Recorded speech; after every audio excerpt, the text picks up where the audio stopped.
Hello guys, আসসালামু আলাইকুম। আজি নেভেলাই লমদে রসুনের আচার বানাইবালাই। তো এইখানে হলুদ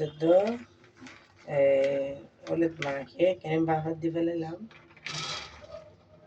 বাফার দিয়ে বানাইলাম। তো 10 মিনিট আনতে বাফাতে হোক, তারপর ব্যাগ গরম হয়ে নাই ব্যাগ কেন দিয়ে যোগাযোগ করলে দিলে ফেলাইলাম তেল। বরফ গণমানে ছোট ছোট ধুবলে ইচ্ছে দিয়ে ভিনেগার এক কাপ আন্তাজ আর দিয়ে লবণ ফেলালাম। তার দিয়ে হাইলে জিরা ফেলালাম। হাইলে জিরা দিয়ে রসুন দিয়ে আচার বানাইলাম। কিছু রেডি করে ফেলাই এখন বানাই ফেলাইম। চিনিও দাম পড়ব, চিনি অপশনাল, তবু স্বাদ ব্যালেন্স তা বেলায় চিনি দাম পড়ব। চিনিও আধা কাপ আন্তাজ দাম পড়ব। 10 মিনিট আগে এখন লেভেল তো তেল দিয়ে ফেলালাম।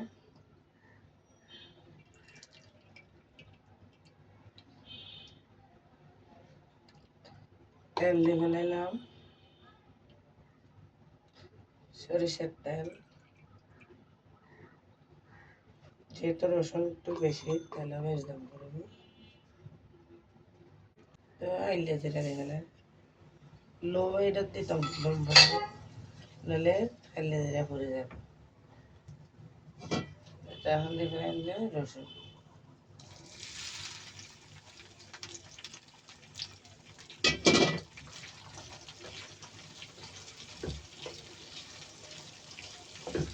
তারপর দিয়ে নিলে লবণ, পরিমাণ মতো লবণ।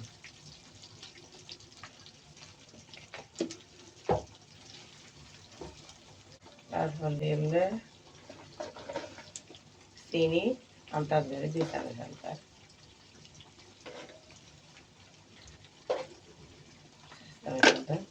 যেহেতু চামিচ ছোট তাহলে চেষ্টা নিতাম না। তারপর দিয়ে ফেলে এক কাপ আন্তাজ ভিনেগার।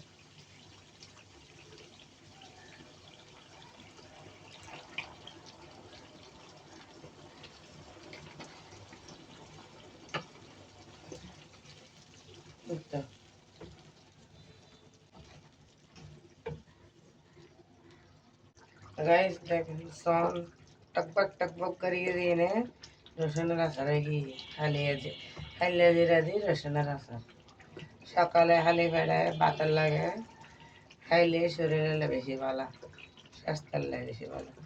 যেহেতু আর অসুখ তারা বুঝছি বেশি বেশি করে রসুন খেতে হয়, এত লাই রসুন আর হালি জিরার আচার বানাই ফেলালাম।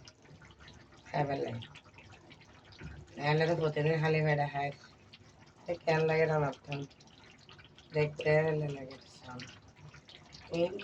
এখন এখানে ওই চাইলে নামাই কাছের বইমত বড়ি লাগতাম 3 দিন পরে হম পরিব, নইলে বলে কিন্তু স্বাদ আসতো মজা লাগবে না। ভিডিও ভালো লাগলে রসুন গলে গিয়ে আল্লাহ ফেলাইম একটা সন সুন্দর হয়ে না ফেলাইম। ভিডিও ভালো লাগলে লাইক করবেন, কমেন্ট করবেন। আসসালামু আলাইকুম, আল্লাহ হাফেজ।